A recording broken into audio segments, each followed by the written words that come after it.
Let's quickly do a revision on coordinate geometry, the line.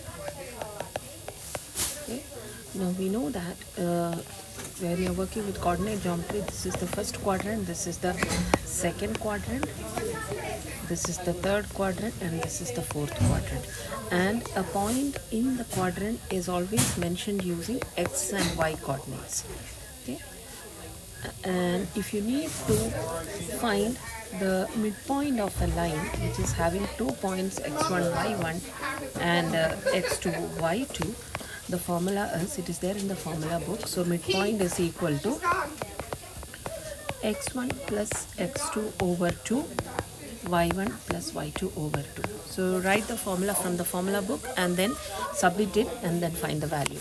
Now the second one is distance between these 2 points. Suppose if this point is A and this point is B, the distance between these 2 points can be found out by the formula square root of x2 minus x1 the whole square plus y2 minus y1 the whole square. Again, this is there in the formula book. So you write the formula over here, sub the values and put it into the calculator and then find the values.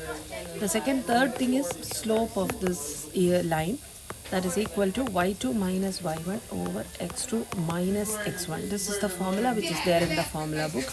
Also, there are other two methods which you have. The one is rise over run, something which you would have learned, that slope is equal to rise over run.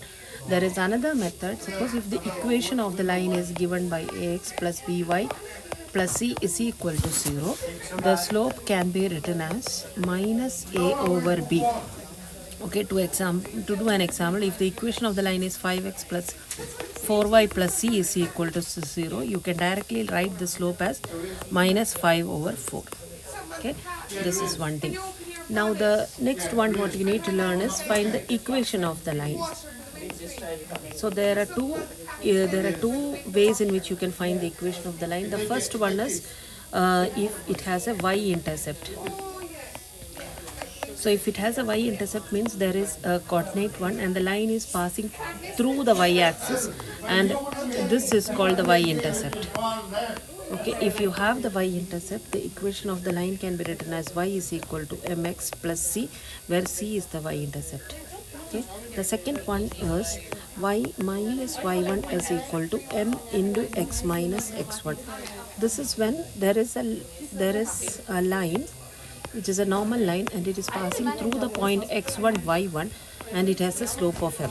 So then you will use this formula and then you will find it. The last thing what you have to learn in coordinate geometry for lines is parallel lines will have the same slope, and perpendicular,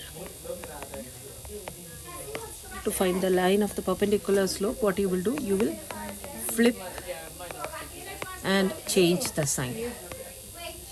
Okay, sorry, let me just write this properly. It is flip and change. Okay, so if the slope of this line is 5, for the perpendicular line it will be 1 by 5 and put a minus sign. Okay, and also the second rule for perpendicular is m1 times m2 is equal to minus 1. So this can also be used. For the parallel line, the condition will be m1 is equal to m2, where m1 is the slope of the first line, m2 is the slope of the second line.